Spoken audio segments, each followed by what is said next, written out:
pase, pierna derecha, directo al arco, ¡golazo! ¡Golazo!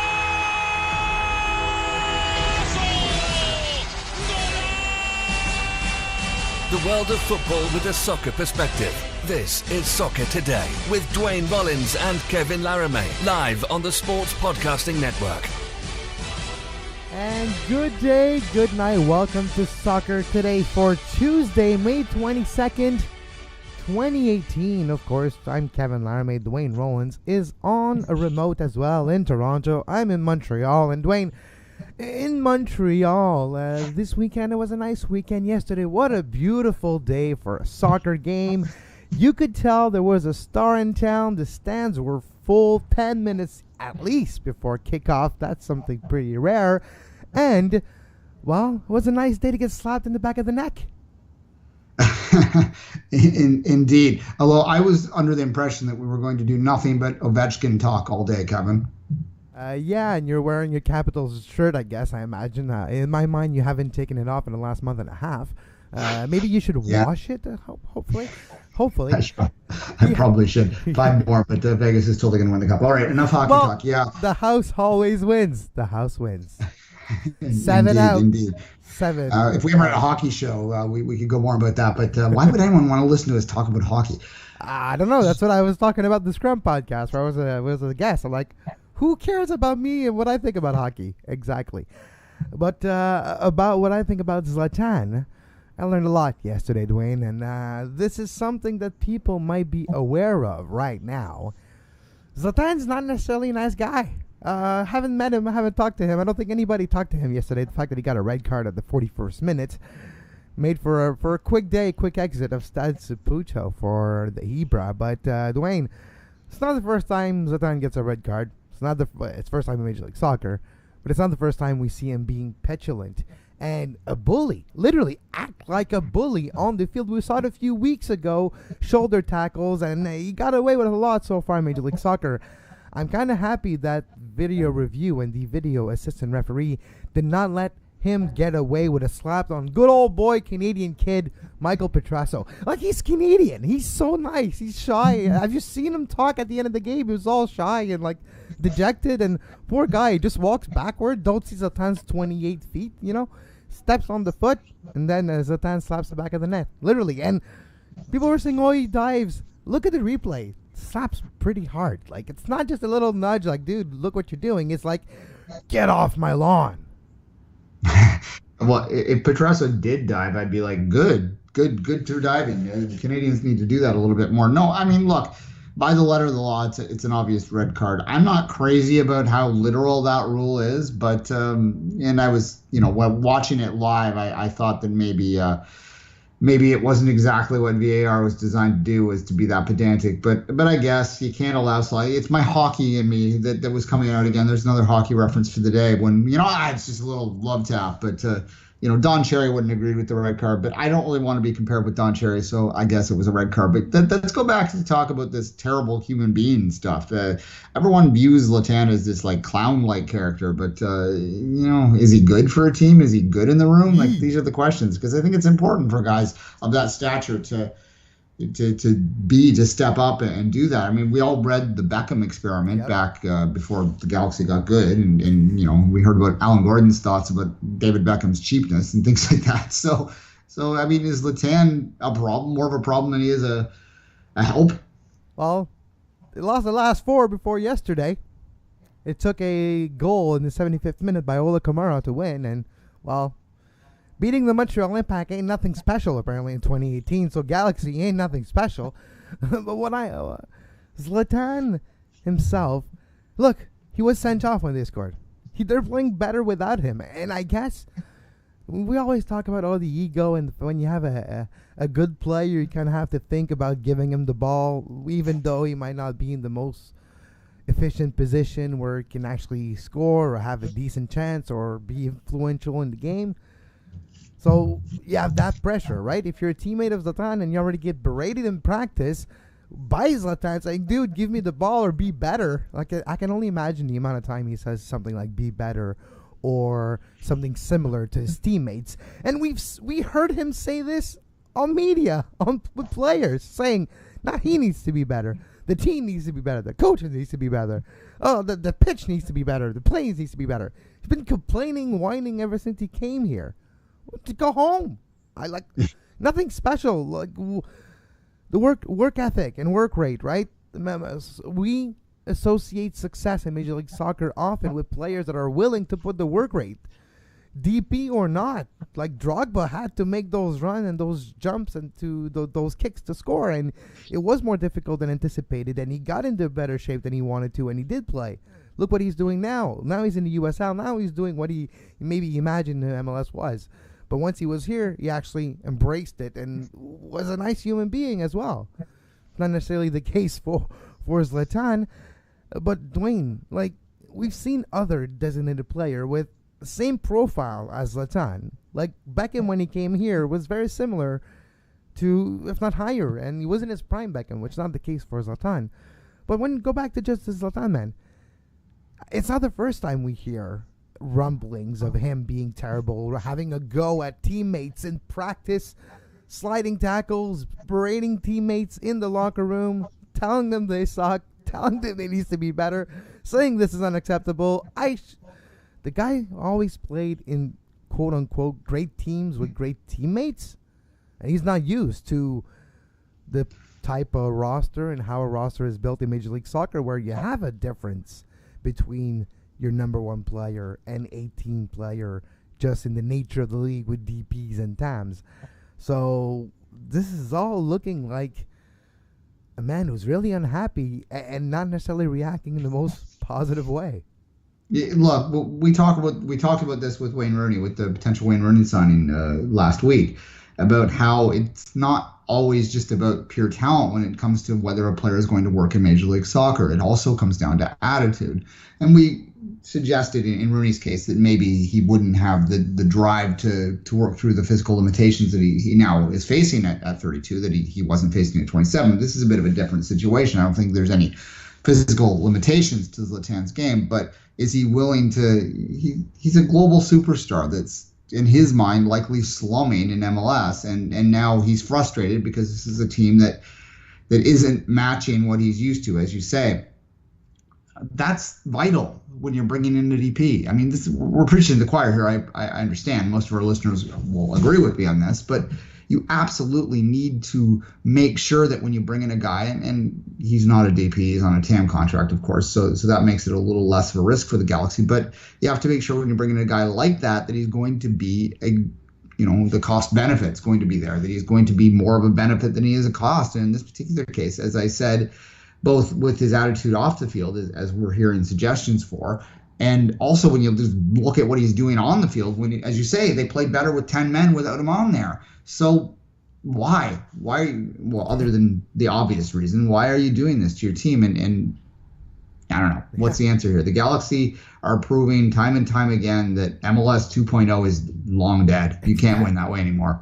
No, and look, I think even MLS 3.0 is going to be dead before we know it. Just look at the Red Bull Atlanta game. For me, this game shows that sometimes, not tactics as a whole, but team chemistry and belief versus one very dangerous threat. The Martinez-Almiron combination is amazing, But the Red Bulls as a whole, with Bradley Rice-Phillips and playing adjusting how you play with Jesse Marsh and finding a way to beat Atlanta 3 times, to score, to have the game winner.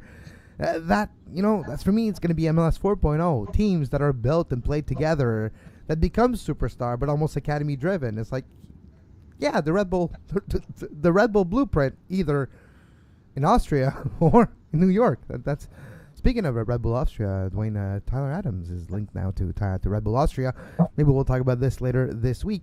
But to go back to Zlatan and is slapped to Michael Petrasso, the red card.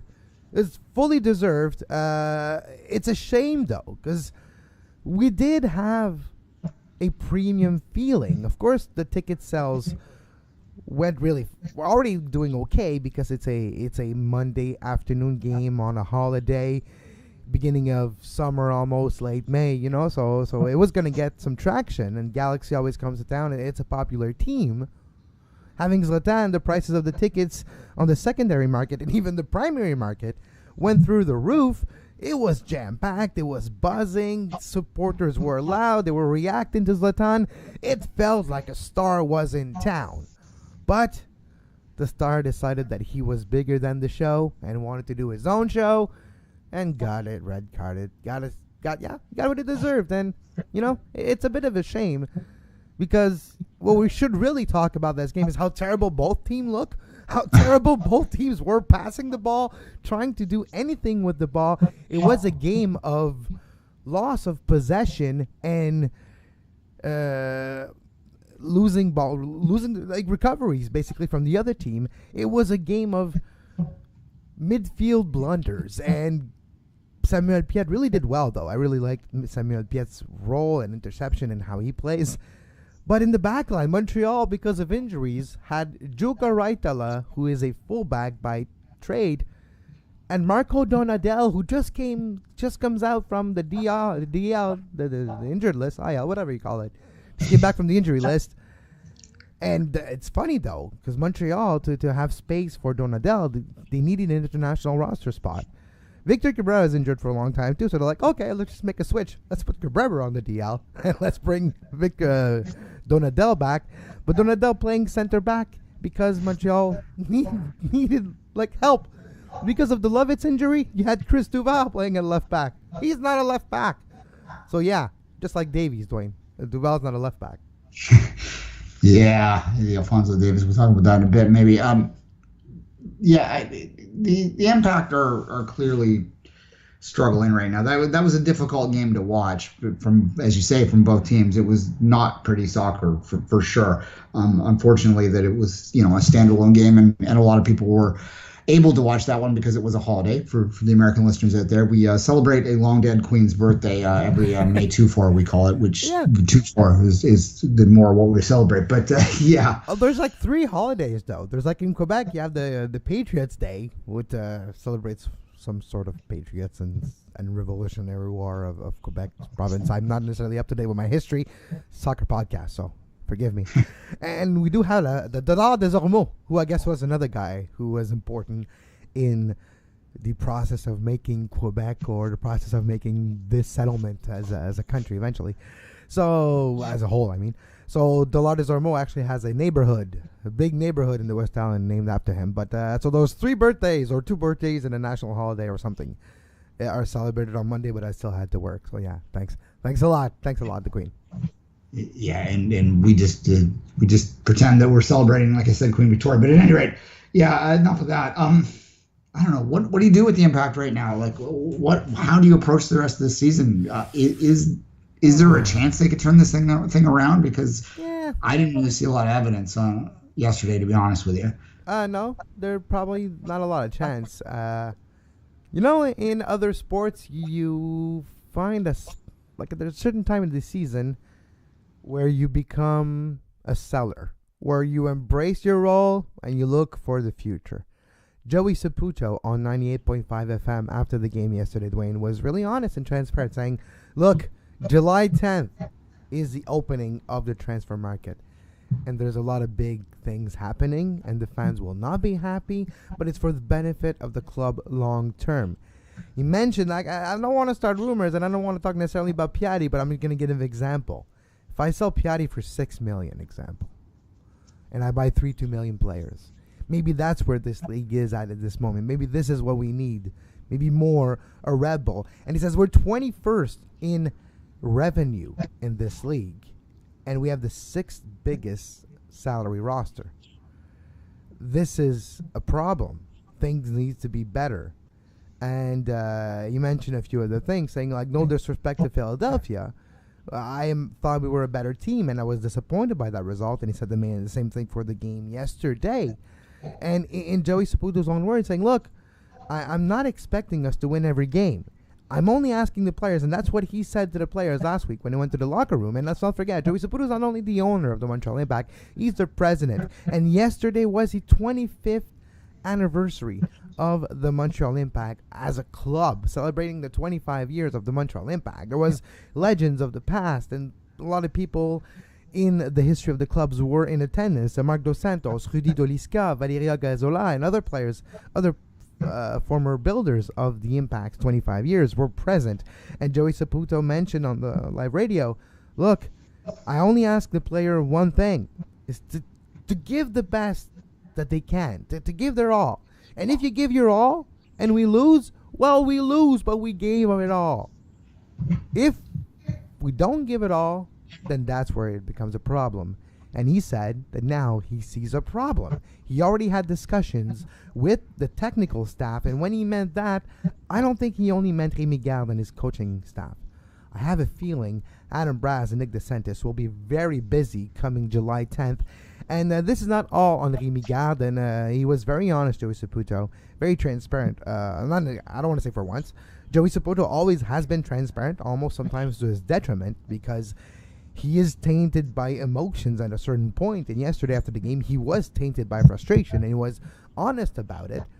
But that's where it becomes interesting, Duane, saying, Joey Saputo mentioning, look, things are going to change. I expect better things. We did misjudge the league where it got better. We misjudged the TAM and GAM situations, and we misjudged our own players and our own contracts and did not spend our money well with the players and contracts that we did re-sign this winter. So, sometimes to fix a problem, you have to be aware. And yes, we have the confirmation. They are aware. Well, awareness is the first step. The first step is understanding what you are, I guess. But interesting the comments about interesting the comments about the fans not being happy. There's really only one name that jumps out there. Not to start the rumors, I said, but Piatti's going to be sold to Argentina for $6 million. Piatti doesn't look happy, and Piatti doesn't talk a lot with his mouth, Duane. He talks with his foot. Remember the contract negotiations last year, 3/4 of the way of the season? He started getting real hot, real quick, and he was real loud with his hands and gestures saying, sign me up and all those things, right? Now hasn't scored in 3 games. The Impact hasn't scored in 3 games. Piatti's playing a bit more selfishly, not necessarily implicating his teammates. And we had comments and maybe shots fired from Anthony Jackson ML in his post-game comments, not naming Piatti, but saying, I don't think we have all our players are willing to leave a leg on the field.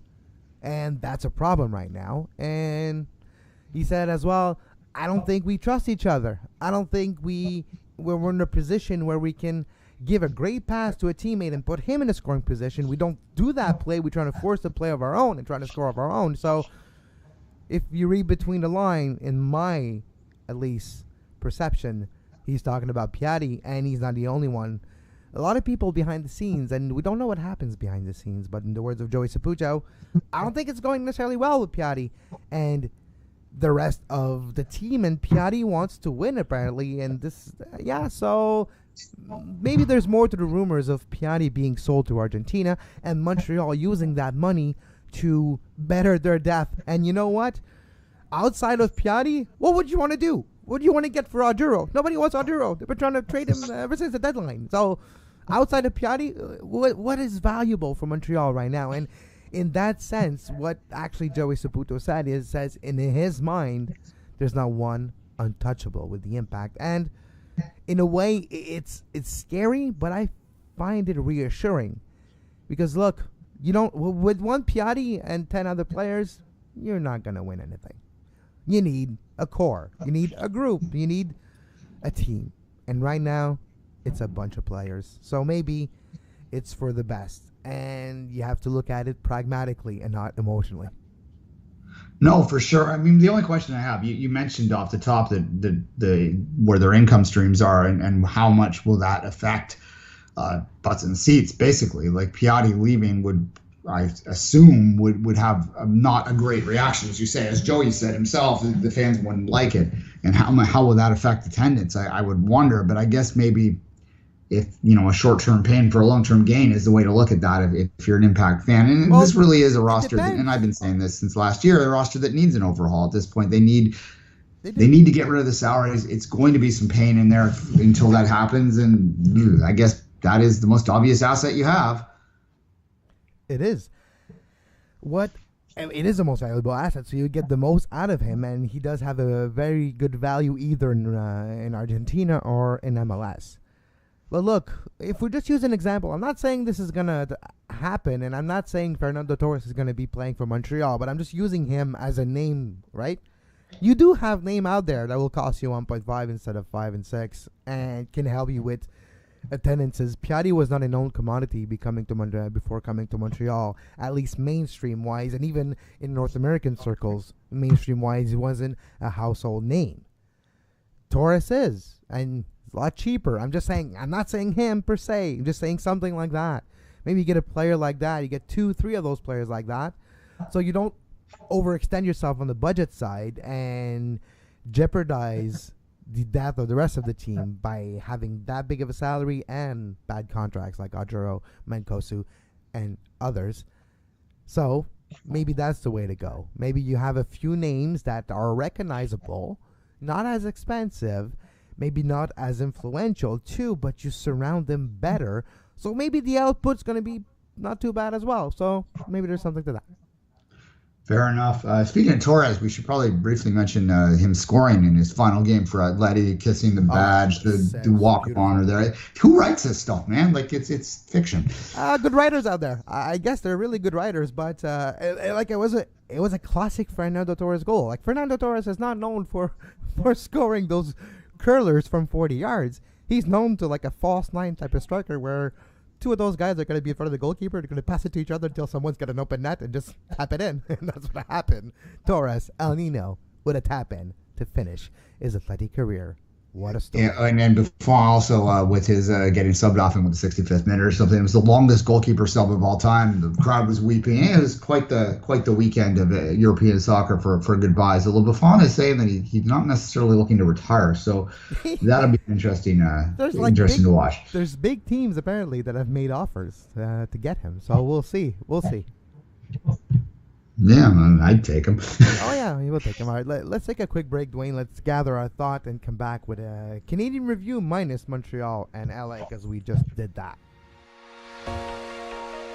You are listening to Soccer Today. Follow us on Twitter at Soccer Today SPN and like our Facebook page, facebook.com/Sports Podcasting Network.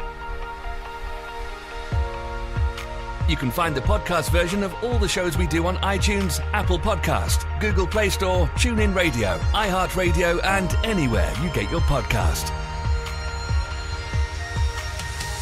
And we're back on Soccer Today. Duane Rollins with myself, Kevin Laramee, live Monday to Friday on our YouTube page, youtube.com/Sports Podcasting Network. And it's coming real soon, real quick. World Cup Today live every day, almost every day for sure. During Russia 2018, 10 minutes after the first game is the tentative schedule that Duane and I have figured out. And you can support us on Patreon, patreon.com/Sports Podcasting Network. Friday night match, Toronto FC versus Orlando, and Toronto FC with the win. See that goal? Two Canadian homegrowns with the goals on the night for the mighty TFC. No, look. Telfer? Like, who is he? Like, where does he come from? League One Ontario, I believe, right? York. He played York University 2 years ago. This is a CIS product or sort of U Sport. A U Sport? CIS, jeez. No, I'm just teasing. CIAU. Doesn't matter. They'll change it in a year anyway. But no, a Canadian university product. Played TFC 2. Played for, I believe, Vaughan in League One. So this is a true Canadian homegrown guy. And what a goal. I voted for him as my second pick of Player of the Week this year because that's the Player of the Week this week, I should say, not this year. He wasn't that good. Well, he was. If you look at the overall numbers, I mean, I felt guilty about it a little bit, but I kind of had to give him a nod. No, look, a great game from the kid who was just dominating another Canadian international, Will Johnson out there, who I think is probably done with his Canadian international days. At least that's what I've heard, and that's probably for the best. Just great. I can't say enough about how wonderful that goal was. It was so important for TFC 2 because, as silly as it sounds in May, with all due respect to what Rudy said last week, it was panic time if they don't get the full 3 points out of that game. It really was. And they did at the 86th minute or whatever it was. It was late anyway, and they needed it so badly. And it's such a thin margin, right? How you go from MLS Cup champions, greatest team of all time, to like, oh my God, we might miss the playoffs in like a snap of the fingers. Hey, even quicker than that, from CONCACAF Champions League final to losing that final, and now things being bleak, and coming back home and be like, yeah, we're on a losing streak now.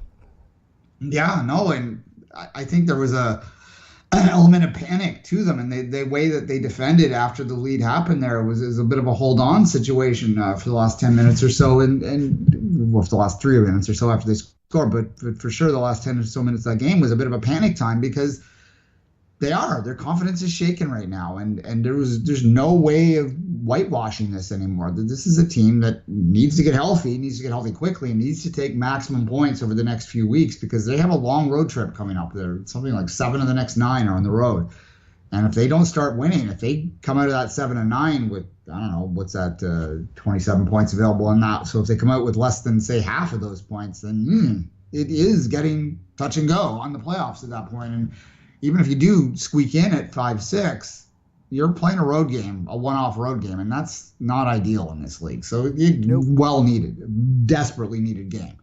Yeah, and Orlando's not a terrible team at all. It's a pretty good team. They had that unfortunate result last week against Atlanta, which is a great team too. But before that, they were the hottest team in the league. Now it's 2 losses in a row for Orlando. But I do have a feeling Toronto, with having still a lot of injury problems, and having a young roster on the field, that win against a good side gives you some confidence. And I know I talk a lot about confidence and intangibles, but sometimes that's what makes a difference. That what makes the difference between, at a certain level, players are very, very equal to each other. There's only so much that makes a difference. And sometimes it's that belief. And that belief will give you the motivation to give that second, third effort, because you know you have a chance to succeed. And then when that comes, you build on that confidence and you go on a run, or you can actually become a better player, and then you carry that over. Look at Jonathan Osorio over the last 2 years. It's exactly what has happened. So no, you're right. A win like this against Orlando is beneficial and actually does float the boat, because now you look at the standings, which are going to be scrolling down the bottom of your screen in a minute. Toronto's now 8th. And they're now just a few points away, 6 points away from a playoff spot. There's no more panic, no more pressure, at least not to the same level. And I have to say, teams are terrible in the bottom of the East and the West Conference. From 11th to 6th, it can change in about a 3-week span if you go on a run or if you go on a losing streak. So I think Toronto, with that victory, do go back easily into being a contender for a playoff spot without having to worry too much. No, look, I mean, I don't want to overstate it, but I'm going to overstate it because that's what we do here. Yeah, that was the season on the line with that kick, that volley from Telfer from who basically I think saved the season's a tough way to put it, but if that doesn't go in, you are absolutely right now going versus okay, it's fine, which ultimately it is right now. I think you look at that, they win on Friday. You're probably looking at them being within a win away of the red line at that point, and then you assume that this is a team that's going to start to get healthy. The World Cup break is going to come at a perfect time for them, particularly with Josie. Yeah. And as I've said multiple times over multiple years now, Josie Altidore is the most important player on TFC. When Josie is there, he's not the best player. Sebastian Giovinco is. Although Josie Altidore is not far behind. Bradley's in there too, but nonetheless, what he is though is he's a catalyst. He allows them to be themselves, right? For me, Josie Altidore is kind of like the flux capacitor of TXC. You need the other components for things to go well, but without that piece, seems nothing else is firing at their full potential. Josie Altidore, with his physical presence and with his abilities and his reputation, creates space without even doing anything but just being himself on the pitch next to Seba. So that makes a big difference. You replace this with a Tosin Ricketts example, guess what? The defender is going to take a look at Ricketts, but it's not going to entirely focus only on Ricketts like if it was Josie Altidore. And that 1.5 feet, that 2 feet of space, that leeway that the defender will give himself towards Seba, because that's Giovinco. Giovinco, Ricketts, yeah, I'm going to lean towards Seba. Well, if it's Josie there, this is more equal, and you have that much more space, and that much more time, and that much more margin of error to be efficient with the ball for a Seba. Seba's a lot more efficient if he does have a Josie Altidore next to him.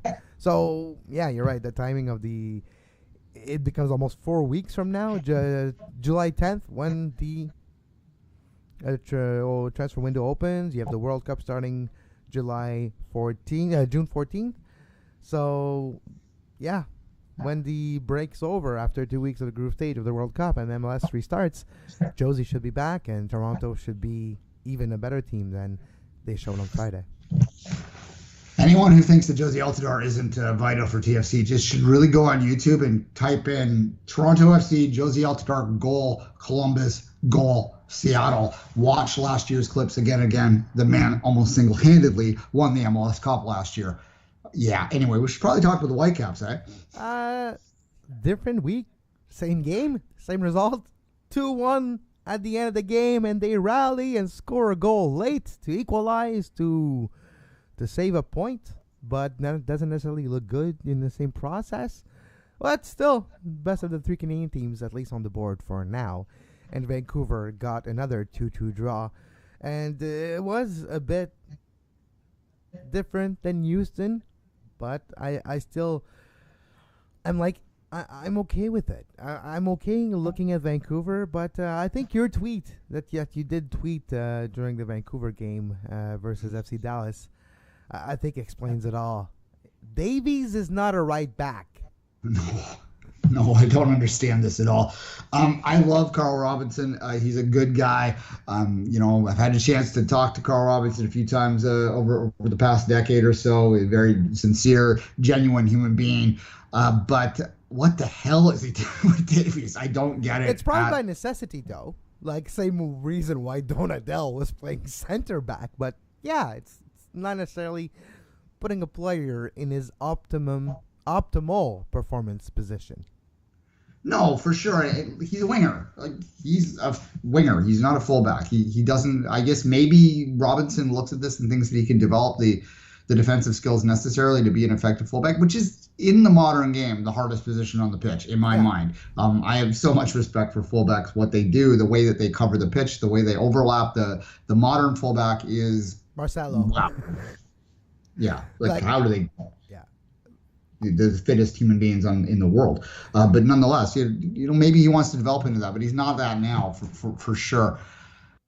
By all accounts, Daniel Henry is doing pretty well for the Fury right now, and looks like he's close to returning from his loan stint. He might be able to help the Whitecaps. It's going to be weird to see Henry back, but good for him for getting back.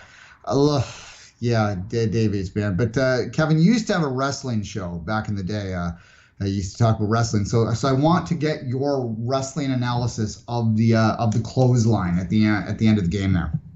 It wasn't bad. It had a good form. It was maybe a bit dangerous, but it wasn't a work, I guess. Was it? I don't know. He sold it pretty well, but I don't know. I don't think it would cut WWE, but it might be good enough for the Indies. Maybe.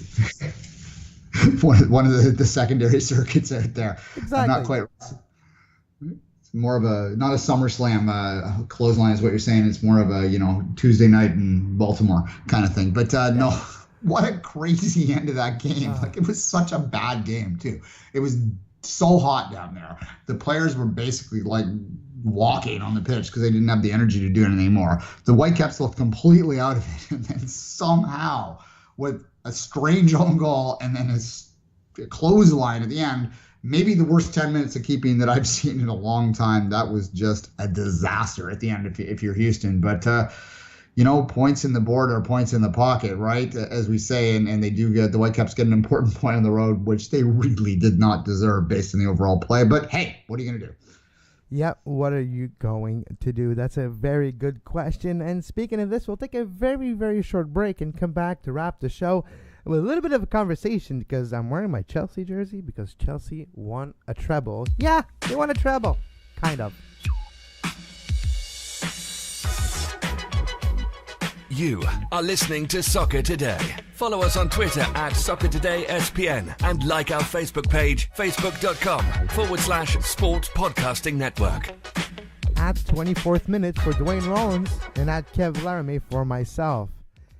FA Cup winners, Duane. Saturday, Chelsea was facing Manchester United at Wembley for the FA Cup. And with a penalty, Eden Hazard, my favorite Belgian player. No, it's not you, De Bruyne. It's Eden. I guess I'm more of a fan of Gardens than of Kevin's, even though my name is Kevin.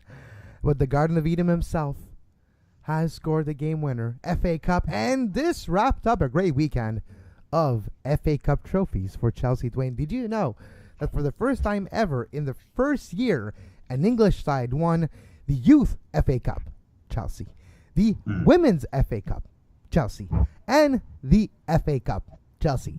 Chelsea, treble winner of the Football Association Challenge Cup. There you go. I remember a couple years ago, I was in the washroom of Opera Bob's. This isn't TMI. Don't worry. I was in the washroom of Opera Bob's after City had clinched the 2014 title, and of course they won the League Cup. And yes, I do make everything about City. They won the League Cup that year, and I said to the guy, "Hey, we won the double." And he looked at me in a thick Manchester accent, so he said, "No, son, we won a double." So congratulations on winning a treble. That's a good one. Chelsea won a treble. But, the FA Cup usually, and it is again, it's this outside of the Champions League final next Saturday, it's the sign that it's dwindling down, and especially in the World Cup year, after the FA Cup, there's one more game. Then we got about a week and a half, and it starts. Well, 2 weeks. It's coming soon. World Cup Today, live daily, right here on youtube.com/Sports Podcast Network, and available on podcast anywhere you get said podcast. Yeah, absolutely. And if you want to help us out, patreon.com/Sports Podcasting Network. We might be looking to put some ads on these networks soon. So if you don't like that, then click that link and give us a couple bucks a month, and you get a bonus show as well with Two Solitudes, the Two Solitudes podcast, which primarily looks at the Canadian Premier League. We have an interview in the book already with Steven Sandor this week, so that's what you have to look forward to. And by all means, check that one out when you can hear us talk about the league of our own, the Canadian Premier League. Kevin, I want to finish up with just this. As everyone, I think, might know, I am a Manchester City fan. So the only thing that gives me greater joy in life than Manchester City win is a Manchester United loss. So this is how it feels to be City. This is how it feels to be small. You signed Phil Jones. We signed Kun Aguero. And I'm going to leave it on that. Drop the mic. We'll be back tomorrow, same time. Maybe not. 10 a.m. probably tomorrow. youtube.com/Sports Podcast Network. Available on demand at sportspodcastingnetwork.com. And as always, until tomorrow, have a great soccer. You can find the podcast version of all the shows we do on iTunes, Apple Podcast, Google Play Store, TuneIn Radio, iHeartRadio, and anywhere you get your podcast.